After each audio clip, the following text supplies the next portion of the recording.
আজকে সানডে, কালকে থেকে মন্ডে। তো মন্ডে থেকে আরেকটা নতুন ট্রেডিং উইক চালু হতে চলেছে। তো এই উইকে অনেকগুলো ইভেন্ট হতে চলেছে, ইন্টারেস্টিং ইভেন্ট, যেটা ইম্প্যাক্ট করবে সরাসরি আমাদের মার্কেটকে। তো দেখলে দেখা যাবে লাস্ট ট্রেডিং সেশন অর্থাৎ ফ্রাইডেতে 1% মতন একটা আফসাইড মুভমেন্ট নিফটি দেখিয়েছে। লাস্ট 5 দিনে দেখলে দেখা যাবে নিফটি 0.64% ডাউনসাইড মুভমেন্ট দেখিয়েছে, যেখানে এই জায়গাটা দেখলে দেখা যাবে নিফটি ভালো মুভমেন্ট দেখিয়েছিল, 25,000-এর ওপরে চলে গেছিলো। যাওয়ার পিছনে কারণ ডোনাল্ড ট্রাম্প হঠাৎ করে একটা বক্তব্য পেশ করেছে কি, যে ভারত ইউএসের সাথে ফ্রি ট্রেড এগ্রিমেন্ট করতে চলেছে। তো যেটার ক্ল্যারিটি আমরা পেয়ে গেছি আমাদের ভারত সরকারের কাছ থেকে, যেখানে জয়শঙ্কর স্যার কিন্তু জানিয়ে দিয়েছে যে এরকম কোনো কথোপকথন এখনও পর্যন্ত ফাইনালাইজ হয়নি, যার জন্যে নিফটি আবারও 25,000-এর নিচে চলে এসছে। অবশেষে লাস্ট ট্রেডিং সেশনে অর্থাৎ ফ্রাইডেতে 24,853-তে ক্লোজ দিয়েছে, 1%-এর ওপরে একটা ভালো আফসাইড মুভমেন্ট দেখিয়ে। তো নেক্সট উইকে কী কী ইভেন্ট হতে চলেছে এবং কোনগুলো আমাদের মার্কেটকে ইম্প্যাক্ট করতে পারে সেগুলো নিয়ে আলোচনা করব। তো চলুন দেখে নিই। লাস্ট ফ্রাইডেতে আমাদের মার্কেট ক্লোজ হয়ে যাওয়ার পরে একটা ব্যাপক বড় ইভেন্ট হয়ে গেছে, যেটার কার্যকরী করেছে কে, ডোনাল্ড ট্রাম্প। যেখানে ডোনাল্ড ট্রাম্প ইউরোপ ইউনিয়নের ওপর 50% ট্যারিফের কথা বলছে। কেন বলছে? কারণ তিনি বলছেন কি, ডোনাল্ড ট্রাম্প বলছেন যে ইউরোপ ইউনিয়ন ইউএসের সাথে ঠিকঠাক করে কনভারসেশন করছে না ডিল নিয়ে, ট্রেড ডিল নিয়ে, যেখানে রেসিপ্রোকাল ট্যারিফ আরোপ করা হয়েছিল এবং যেটাকে 90 ডেজের জন্য পজ করা হয়েছে। শোনা যাচ্ছে যে জুলাইয়ের 9 তারিখে আবারও সেই রেসিপ্রোকাল ট্যারিফ নিয়ে কথা বলবে। এই 90 ডেজের জন্য পজ কেন করা হয়েছে? যে বিভিন্ন দেশ ইউএসের সাথে কন্ট্রাক্ট করুক এবং ট্রেড ডিল সেটেলমেন্ট করুক। তো ডোনাল্ড ট্রাম্পের কথা অনুযায়ী ইউরোপ ইউনিয়ন তেমন কোনো কিছু করছে না, যার জন্যে ডোনাল্ড ট্রাম্প রেসিপ্রোকাল ট্যারিফের যে টাইম লাইন দিয়েছে তার আগেই ইউরোপ ইউনিয়নের ওপরে 50% ট্যারিফ আরোপ করেছে। তো যার ইম্প্যাক্ট কিন্তু আমরা ফ্রাইডেতে দেখেছিলাম, যেখানে ইউরোপের দেশগুলো পড়েছিল, ইউএসও পড়েছিল। তো যার ইম্প্যাক্ট এশিয়ার মার্কেটে কিন্তু মন্ডেতে দেখা যাবে, অর্থাৎ আগামীকাল সেটা আমাদের মার্কেটেও দেখা যাবে। তো এখন দেখার বিষয় যে মার্কেট কীভাবে রিয়্যাক্ট করে।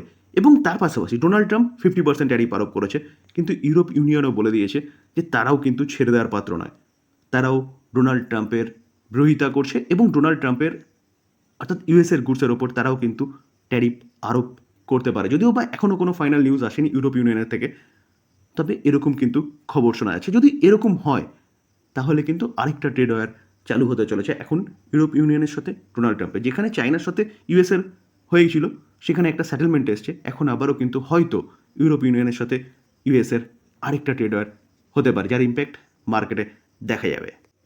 তার পাশাপাশি ডোনাল্ড ট্রাম্প অ্যাপেলের ওপরেও 25% ট্যারিফের থ্রেট দিয়েছে, যেটা 1 জুন থেকে লাগু হতে পারে। কেন? কারণ তিনি চাইছে যে অ্যাপেল ইউএসএই তার প্রোডাকশন ম্যানুফ্যাকচারিং হাউস করুক, অর্থাৎ ইউএসএই ম্যানুফ্যাকচারিং করুক এবং ইউএসএতেই সেটাকে মার্কেটিং করুক। তিনি জানিয়ে দিয়েছে যে আদারওয়াইজ, অর্থাৎ যদি ইউএসএ না করে এবং আউটসাইড থেকে অ্যাপেল ইউএসএতে যায়, তাহলে কিন্তু সেই 25% ট্যারিফ লাগাতে হবে বা লাগাবে ইউএস গভর্নমেন্ট। তো তিনি সরাসরি চাইছে যে অ্যাপেল ইন্ডিয়া বা চায়না বা আদার্স মালয়েশিয়ার যে অ্যাপেল ম্যানুফ্যাকচারিং করছে তার আইফোন, সেই আইফোনটাকে সেখানে ম্যানুফ্যাকচারিং বন্ধ করে ইউএসএতে করুক। যেখানে তারপরে তিনি কিন্তু শুধু অ্যাপেলের কথা বলেনি, আদার্স কোম্পানিগুলোকেও কিন্তু থ্রেট দিয়েছে, যেখানে স্যামসাংও টার্গেটে রয়েছে। তো এই জায়গায় দাঁড়িয়ে কিন্তু এখানেও কিন্তু একটা ফিয়ার রয়েছে মার্কেটের, যে কী হয়। কারণ অ্যাপেল কিন্তু খুব একটা ভালো ইনভেস্টমেন্ট ইন্ডিয়ার মধ্যে করতে চলেছে।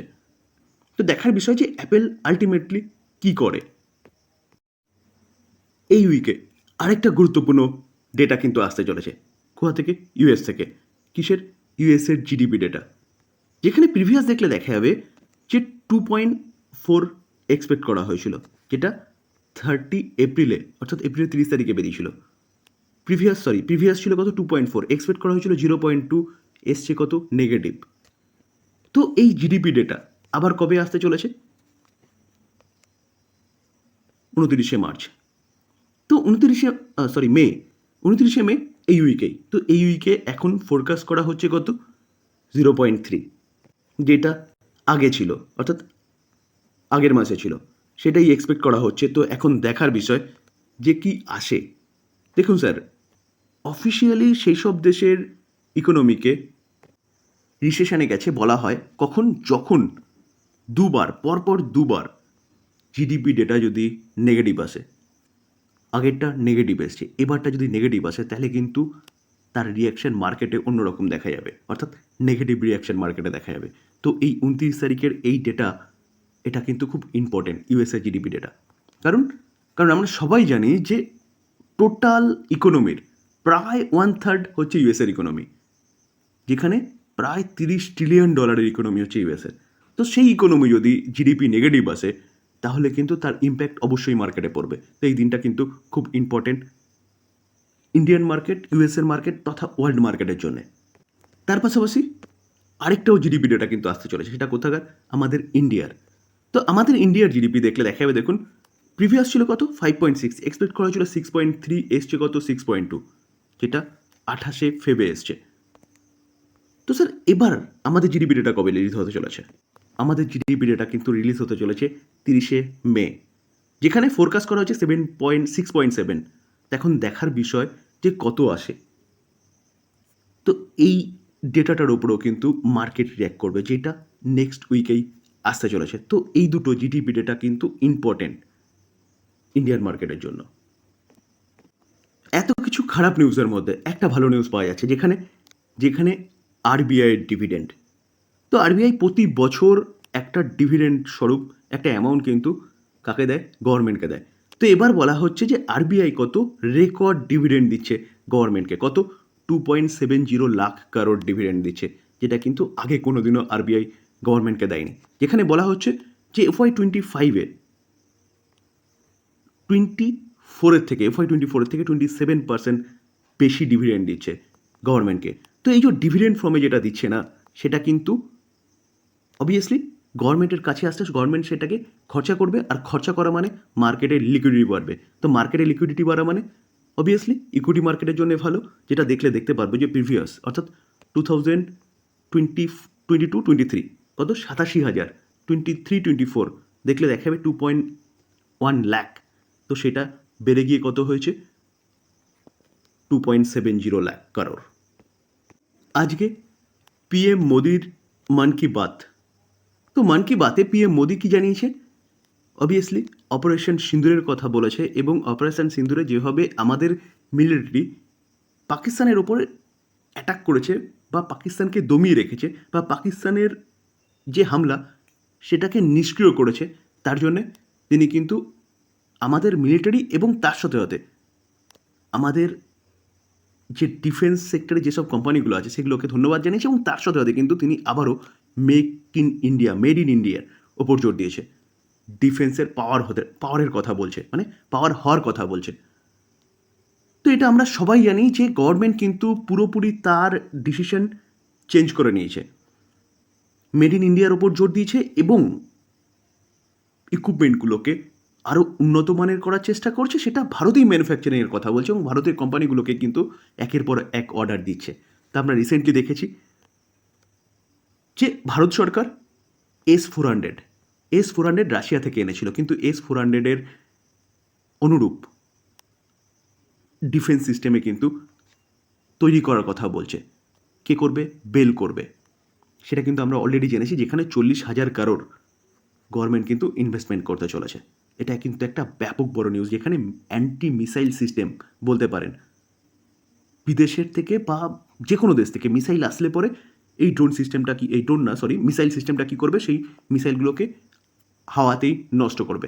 তো তার জন্য গভর্নমেন্ট কিন্তু 40,000 কারোর ইনভেস্টমেন্টের করার কথা বলছে। তো আজকের মন কি বাতে একই জিনিস শোনা গেছে। তো ডিফেন্স সেক্টরের কোম্পানিগুলো কিন্তু আপনি রাডারে রাখতে পারেন, যেখানে ডিফেন্সের এখন বলতে পারেন যে এয়ারক্রাফট বলুন, বা যে অ্যান্টিডোট সিস্টেম বা ড্রোন নিয়ে যেসব কোম্পানিগুলো কাজ করছে সেই সব কোম্পানিগুলো বলুন, রাডার সিস্টেম নিয়ে যেসব কোম্পানিগুলো করছে সেসব কোম্পানি বলুন, বা মিসাইল নিয়ে যেসব কোম্পানিগুলো কাজ করছে সেটা বলুন, নেভিতে যেসব কোম্পানিগুলো নিয়ে কাজ করছে সেগুলো বলুন, এগুলো প্রতিকটা কিন্তু এখন আপনি রাডারে রাখতে পারেন। কারণ আজকের মন কি বাতে কিন্তু আমাদের মোদিজি আবারও মেড ইন ইন্ডিয়া ডিফেন্সের ক্ষেত্রে বলেছে, এবং গভর্নমেন্ট লক্ষ্যমাত্রা রেখেছে আস্তে আস্তে নিজের দেশের চাহিদা পূরণ করে কিন্তু সেটাকে এক্সপোর্ট করবে বিদেশে, যেখানে কিন্তু এক্সপোর্ট আমাদের অনেকটা বেড়েছে আগের থেকে। আমরা এটা কি খুলেছি, ডলার ইন্ডেক্স। তো ডলার ইন্ডেক্স দেখলে দেখা যাবে, দেখুন ডলার কিন্তু আবারও 100-এর নিচে চলে এসছে। তো ডলার 100-এর নিচে আসা মানে অবভিয়াসলি ইউএসের ইকোনমি কিন্তু আস্তে আস্তে কি হচ্ছে, নিচে নামছে। তো ইউএসের ইকোনমির ওপর ভরসা মানুষের উঠে যাচ্ছে। তো ডলার ইন্ডেক্স যত নিচে নামবে তত কিন্তু আদার্স দেশের কারেন্সিগুলো স্ট্রং হবে। তো দেখলে দেখা যাবে ডলারের এগেনস্টে রুপি কী হয়েছে, রুপি 85.17-তে ক্লোজ দিয়েছে। তো রুপি কিন্তু স্ট্রং হচ্ছে। তো রুপি স্ট্রং হওয়া, ডলার উইক হওয়া মানে বিদেশি ইনভেস্টররা কিন্তু ভারতে আসতে শুরু করেছে আবারও। তো ভারতে ইনভেস্টমেন্ট আসা মানে কিন্তু আমাদের ইকোনমির জন্য ভালো। আর তার পাশাপাশি আমাদের যেহেতু ক্রুড অয়েল পারচেস করতে হয়, তো রুপি যত স্ট্রং হবে তত কিন্তু আমাদের খরচা কম হবে। আর ক্রুড অয়েলকে দেখলে দেখা যাবে, দেখুন ব্রেন্ট ক্রুড 64.78-এ চলছে। তো ক্রুড যত নিচে থাকবে তত আমাদের ইকোনমির জন্য ভালো। তো এই জায়গায় দাঁড়িয়ে স্যার বলতে পারেন যে কিছু খারাপ নিউজ, কিছু ভালো নিউজ, কিছু বড় ইভেন্ট হতে চলেছে, যেগুলোর ওপর কিন্তু মার্কেট রিয়্যাক্ট করবে। এই ছিল ডিটেলসে আলোচনা। যদি আলোচনা ভালো লাগে, যা চাই নতুন এসেছেন তাদেরগুলো প্লিজ চ্যানেলটাকে সাবস্ক্রাইব করবেন, লাইক করবেন, বেল আইকনটা প্রেস করবেন, তার সাথে অল্পটা প্রেস করবেন, নোটিফিকেশন সঙ্গে সঙ্গে আপনাদের কাছে গিয়ে পৌঁছাবে। থ্যাংক ইউ, ভালো থাকবেন।